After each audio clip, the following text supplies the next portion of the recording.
గత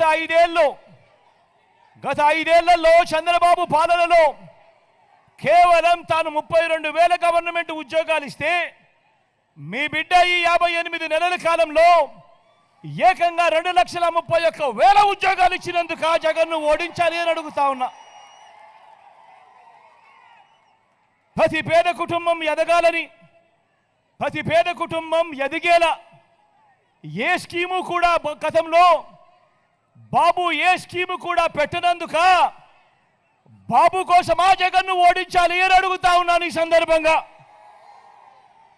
మరో వంక గతంలో ఏ ప్రభుత్వము చేయని విధంగా ఏకంగా 53 లక్షల మంది తల్లులకు తమ బిడ్డలను బడులకు పంపిస్తే చాలు ఆ తల్లులను ప్రోత్సహిస్తూ ఆ తల్లులకు అమ్మఒడి ఇచ్చినందుకు ఆ జగన్ను ఓడించాలి అని అడుగుతా ఉన్నాను.